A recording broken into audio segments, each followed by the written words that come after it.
In the psychology definition, to making up for a relationship requires idealization, commitment, intrusive thoughts, and sexual attractions. So these are the things that we have when we are involved in a relationship.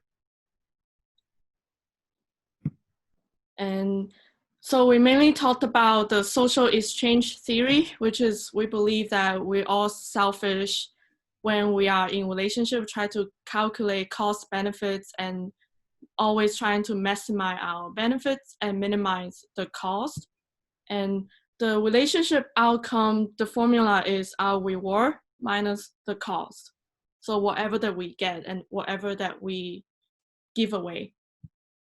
And comparison level is what we expect. And comparison level is based on two factors, our relationship history and then what we are expecting, like what we are perceiving based on our social and relationship value. Comparison level for alternative CLR is our expected outcome in an otherwise situation. So I'm in this relationship, but my CLR would be the opposite. And for example, being single. Satisfaction is your outcome minus your expectation. So if you have a low expectation and good outcome, you're pretty satisfied. Sunken cost is whatever that we have invested into the relationship that cannot be retrieved. And so I thought about this kind of complicated formula. Basically, we have 4 models here, and that's how we determine if a relationship have a good outcome or bad outcome based on the happiness and stability. So when the current outcome is above what we expect and also above our alternative, that will be a happy and stable relationship. And if the current outcome is above our alternative and below our expectation comparison level, it will be unhappy and stable. And it's usually in abusive relationship. And then happy and unstable can occur at the beginning of a relationship. You don't have commitment, but it's better than what you would expect otherwise. So it's higher than your comparison level, but lower than your comparison level for alternative. And then unhappy and unstable usually leads to breakup when the current outcome is below your alternative and your expectation. If you don't remember any of this, okay, just know that there's a positive correlation between your stability and the comparison level for alternative and your happiness with comparison level. So am I good with this slide? Are you guys okay? So I have a quick quiz for you guys based on these models. So Tony is a 40-year-old virgin and has almost no dating experience. Julie spends Friday nights at home with her 12 cats. So why might they make a happy and stable couple?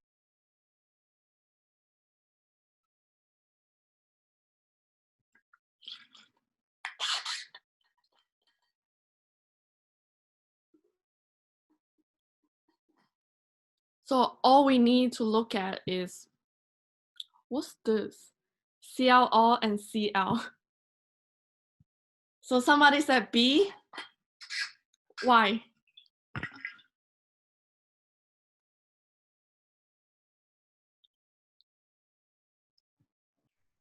I will say A. Okay, why? Because they are happy right now, so their ALT, if they go into their relationship, their ALT will be really, really high because they're already happy with their relationship. So if they have to go into a relationship, that relationship needs to make them feel very happy. That's what I'm thinking. Yeah. Someone else at B? Yeah, I would say B. Why? It sounds like neither of them have any experience. So I feel like even like just being together is like, that'll be like so much better than what they were doing before.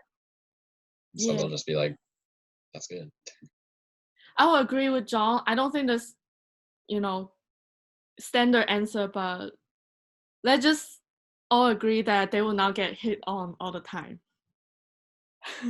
So Tony and Julie, I would say they don't have a high expectation, because at that point they wouldn't expect,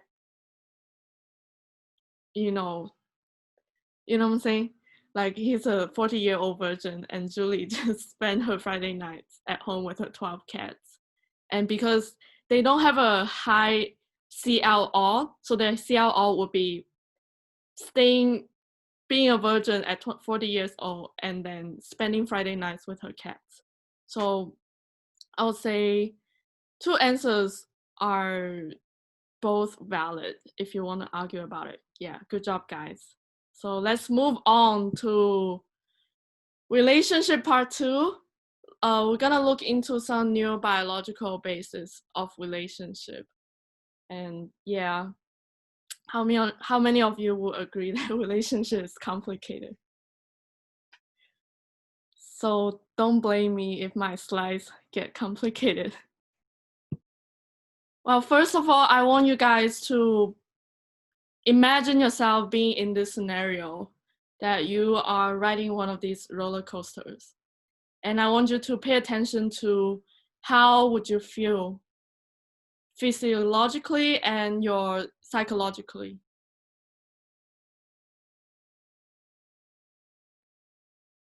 My heart is pounding already. So yeah, some of you, you might have this following response: pounding hearts. I was pounding my heart just by imagining it. I'm so weak. And you have fast breathing, or you being nervous, feeling stressed, anxious. You might have increased blood flow, and all these other intense sensations. And that is because our brain is releasing some type of neurochemicals, and it's alerting us in this type of situation. For example, being on roller coaster and with extreme heights. And this is also very similar to our physiological response when we are falling in love.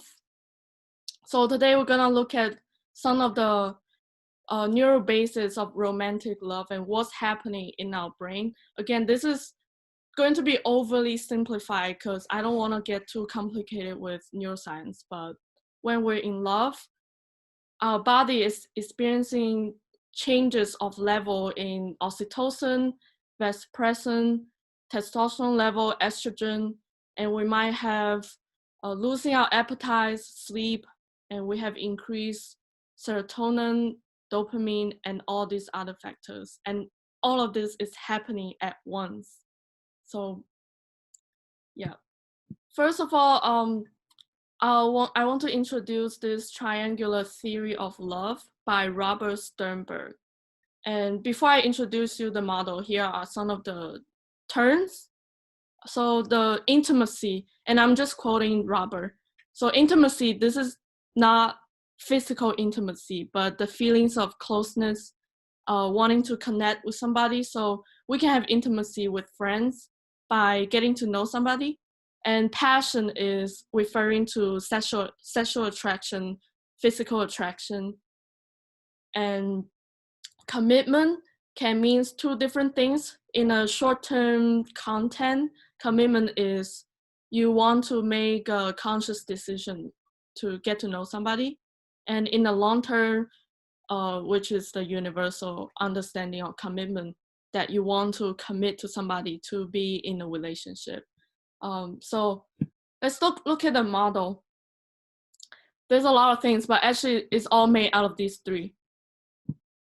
So liking, which is when we have intimacy with somebody. So this can happen within friendship too. Like we can have liking with friends. So we can say, oh, I like being friends with you. That means that we are developing trust and getting to know somebody, and then you are having a good feelings about somebody. So this is platonic. And then we have passion, which is infatuation. This is when we have the desire to wanting to have physical closeness with somebody. For example, you want to hold somebody's hands or kissing someone. So that is passion. So when we have intimacy and passion together, that is called romantic love. And there's also commitment. Commitment is you're kind of bounded by some type of definition of a relationship, like DTR. And then when we have commitment alone, that's called an empty love. For example, it can be arranged marriage. I know some of the culture, they still have that. So that's called empty love. And when we have intimacy and commitment together, that will be called companion relationship.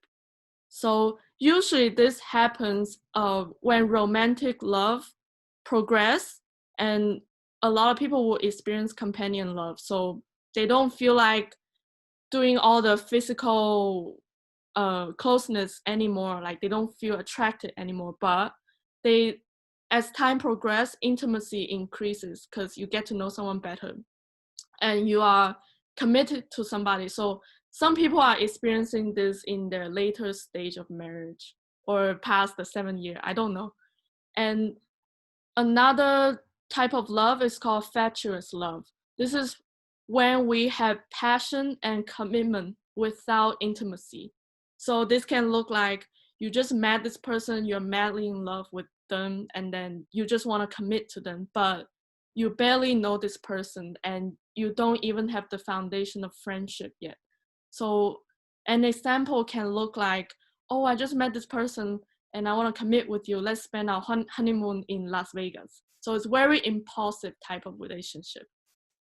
And all of these can happen at any time within one single relationship. But the ideal type of love is called consummate love. So this is when we have intimacy, passion, and commitment all together. So usually happen in a healthy marriage relationship. Now let's look at some of the neurobiological aspect behind all of these phases. So in romantic love, we're mainly being driven by the testosterone and estrogen level. Testosterone and estrogen is the reason why we want to have sexual intimacy with somebody. And we'll talk more later. So in the passion phase, so when we have that type of passion towards somebody, that's when our brain will start to release a lot of dopamine and serotonin. Well, serotonin, I'll talk more, but serotonin will be suppressed, but dopamine will be greatly increased. Dopamine is like a neurochemical that makes us feel so good. And for example, we don't feel as much pain when we are flooded with a lot of dopamine. So that's when we have those butterfly feelings towards somebody. And dopamine is very similar to being addicted to drug. Like when you are being so physically close with somebody, you're holding hands all the time, you're cuddling all the time, that's kind of like you are taking the dosage of increased dopamine. Because when we hold somebody, our brain will release dopamine. But that's why when people break up, they will experience the similar type of feelings of drug withdrawal, just like addicted to cocaine. And another neural aspect is oxytocin and vasopressin, and that's happening during the commitment phase. So when we are in the companion love, so these two type of neurochemicals, is the purpose for them is to help us to want to bond with somebody, like we want to settle down, and it promotes feelings of contentment, you're feeling secure and calm. So that is after the honeymoon phase, and it's usually being released when we are cuddling, holding hands, but also as time progresses, when we are in this, when the relationship is getting a lot more serious, then we want this chemical can help us wanting to commit to this relationship. It also being released during breastfeed for mother. So that's why how mom sees their baby as the cutest baby in the world, because their brain is flooded with other chemistry. And oxytocin and vasopressin is also being released during and after an orgasm. So when we experience an orgasm, our brain is releasing chemistry that wanting us to commit to this person, basically. That's why, just a side note, hookup culture is so toxic, because every time you bond with somebody after an orgasm, your brain is telling you to stay with that person, but then you just without the commitment, and that can be very dangerous. So I'm gonna quickly go through different types of love. So there's lust and erotic passion. And this is mainly driven by testosterone and estrogen level. And we have attraction, also known as romantic passion. And that will be driven by dopamine and serotonin level. And attachment and commitment, that will be driven by oxytocin and vasopressin. Am I making sense so far? Okay, so let's talk about initial lust phase. So this is the lustful desires and intrusive thoughts about the person, and that will be the indication of a beginning of a crush. So in the very beginning, when you get to know somebody, you have increased frequency, talking, testing, going on dates, and also self-disclosure. You start to sharing a lot of yourself, your secrets to that person. And you feel a lot of excitement, nervousness, anxiety all happen at once. And this initial feeling of lust, interest, and curiosity is driven by our testosterone and estrogen level. They are both present in both female and male. And they're responsible for people to seek out sexual relationship. You know, when we first know somebody, you didn't know about their character or personality. So what makes you really curious is that, you know, the sexual interest towards somebody. And you start to have feelings towards this individual, and then your brain starts to release a chemical called dopamine. And I'm going to talk specifically about testosterone. So this is the male sexual hormones. So in females also have testosterone. So during the initial lust phase, females' testosterone level actually increase. And this will lead to increased sexual aggression in female, because during a normal time, female wouldn't normally have a lot of sexual interest or desire. But actually in male is kind of different. So male's testosterone will actually decrease when they are in love. And by decreasing testosterone level in male, it will help guys to have more motivation to have emotional connection and motivation to engage in self-disclosure and commitment. And that's going to help. Howard, you have a question?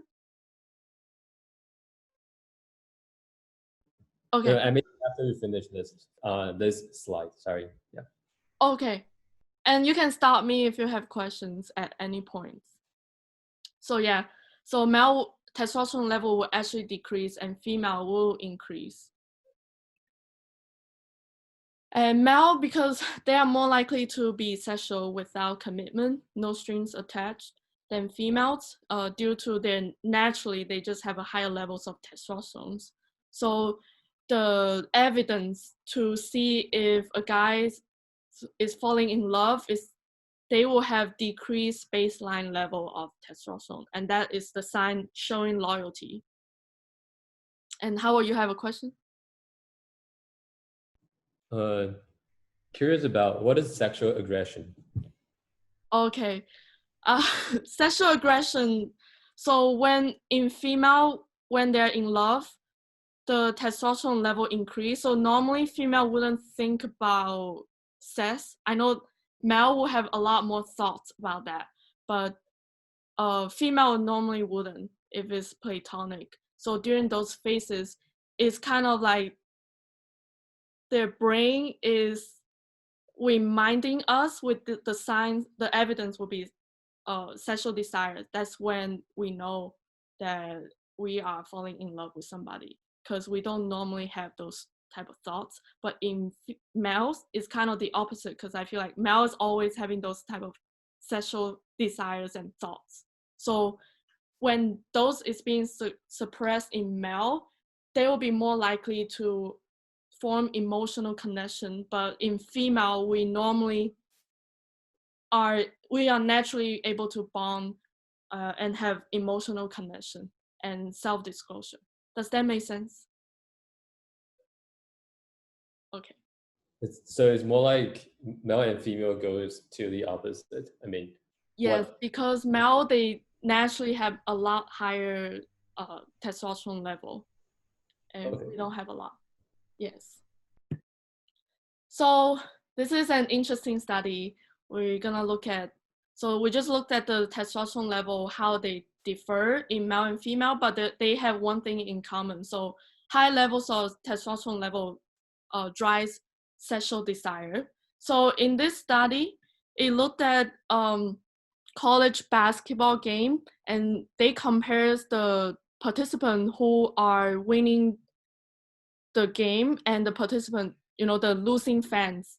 So this is the baseline of their testosterone level, which is about the same. And then as the team that they are rooting for win the game, the testosterone level significantly increase, and the losing fans, their testosterone actually decrease.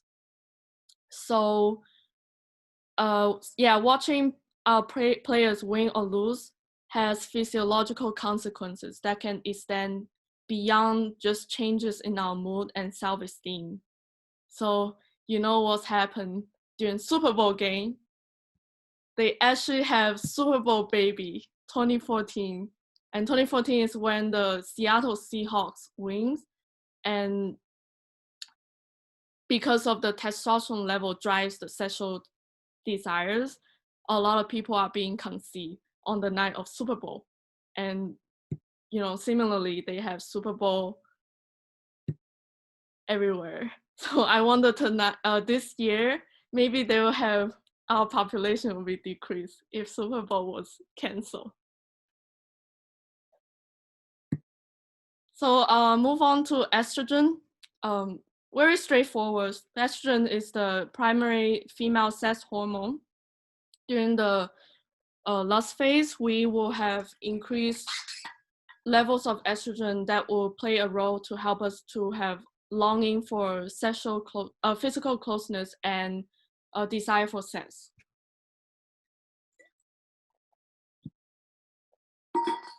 Now let's look at serotonin level. Serotonin is a very important brain chemistry that can help us to regulate mood, social behavior, appetite, sleep, memory, and sexual desires and sexual function. And during the initial honeymoon phase, our serotonin level will actually be suppressed. So they will be lower than usual.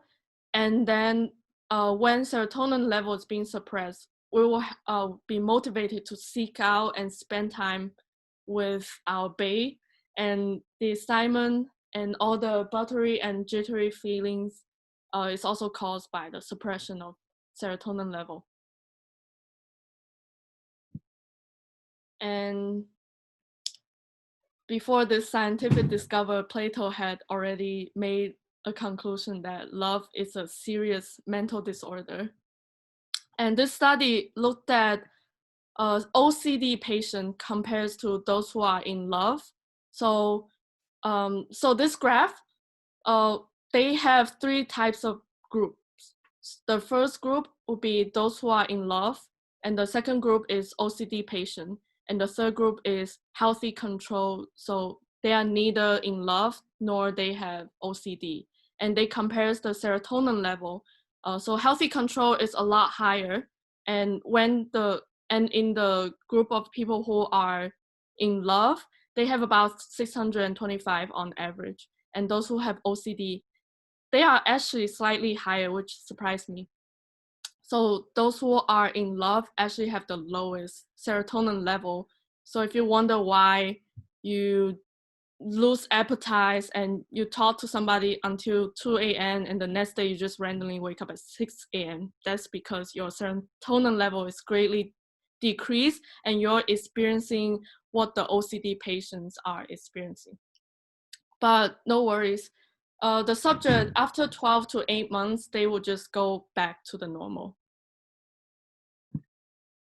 And for those of you who are not familiar with OCD, this is a snapshot. So for example, OCD can look like obsessive compulsive over washing hands. So they will have a lot of intrusive thoughts about washing their hands, and they will have excessive focus on my hands being dirty, and they have a lot of fear of losing control. That's just an oversimplify of some of the symptoms that OCD patients experience. And would you guys agree with this statement, love makes us stupid? Yeah, I would agree. So why love makes us stupid? And that's actually, we can testify that by looking into our brain. So there's actually 4 areas of our brain that is going to get deactivated when we are in love. But I will just present to you of these 2 in details because they get a little bit complicated. So frontal lobe is responsible for our judgment and critical thinking. And when we are in love, our frontal lobe will be suspended and the function will be greatly decreased. So we start to idealizing the partner, and even when you can see genuine red flag, you just kind of ignore it because you lose the ability to critical thinking and judge. And also amygdala is being suppressed as well. Amygdala is somewhere in your brain that plays a role to process your emotions and moderate stress, fear. And when we are in love, our amygdala being deactivated as our emotions and romantic interests deepen. So with our whole capability to think in our clear mind is being suppressed. But a disclaimer though, when we are in love, we're still able to make a major decision in our own lives. It's just when it comes to that specific person, your functions of the brain just start to decrease. And another 2 things I didn't include in my slide, but I'm just gonna mention it quickly. So frontal lobe, amygdala, and another 2 areas that is responsible for negative emotion. So that will be suppressed. And another area is going to be responsible for empathy, is going to be heightened. And let's look at, and also another thing. If you ever seen an ex-lover and wonder why you're even attracted to them in the first place, this is your answer. So further evidence, this is a brain scan compares to, so this is someone who's in love and this is someone who just gave birth. And you can see very similar correlation that these areas of their brain is being deactivating. So their capability to judge has been decreased. And this is the results we can find in mothers too. So that's also how we can explain why moms just think their baby is the cutest baby in the world and they just idealizing their babies. So if you are not interested in neuroscience at all and you don't want to remember everything I just said, here are some of the things that are not related to neuroscience. And I want you guys to maybe get some take-home points. So since love makes us so stupid, how can we date with sanity? It seems like so difficult, but here are some of the suggestions I found from reading the book Michael Todd, which I recommend. So this is just from him, not from me. And he gave us some practical steps that we can use. First one is to discuss some relationship fears. Write down 3 greatest fears that you have for being in a relationship and share with each other.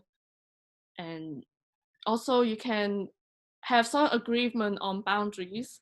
Maybe you can set a curfew to make sure every day has an ending time, knows the trigger that could take you to sex, and not sending any subjective signals, less touching, more talking. I know not all of us here are Christians, but I do want to point out that refrain from physical touch is really helpful, as we can see when we are touching somebody, our brain will release a lot of dopamines.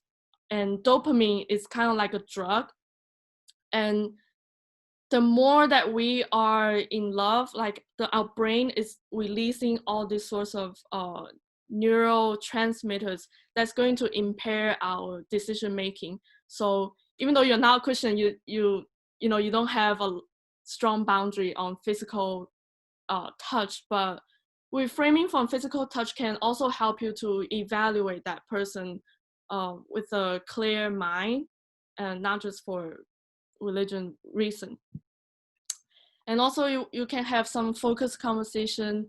If you don't know each other too well, you can discuss something together, like a book, or for example, love language, and just start to have conversation that can help you to get to know that person a little better and start sensing that if you are right for each other or not.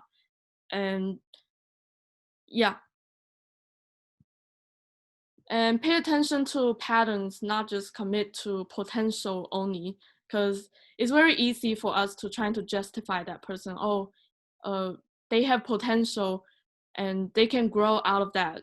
But I think we all have potential to improve in a lot of areas. But if we only commit to the potential but not their patterns, how they act, I think that can be a little tricky. And also realize that not all relationship, some relationship will have an ending. So if you do decide to end the relationship, handle it with grace, trying to minimize the painful ripping process, and just end it quickly, because the longer that you're trying to drag that person, you're more kind of infatuated with all this chemistry going on, and it will be a lot harder to separate. Yeah, just end it kindly, quickly, and cleanly. And that's from Michael Todd. So we were talking about how to date with sanity, and then I'm gonna conclude with some of the practical actions that, during a relationship, you can ask yourself these questions when you are fluctuated, and this can probably help you to make better decisions. So yeah, notice that all these chemistries, the things that are going on in our brain, is not going to last forever. And when those things fade, and also during the initial phase of getting to know somebody, you can ask yourself this question, and maybe to help you to better judge during the evaluation process. So do they care about the things that you care about? It can be, do they care about the people that you care about, and a social cause or something like that. Like for me, politics is very important, so I make sure I bring that up during the initial phase. And then, am I compromising my fundamental values to conform with this person?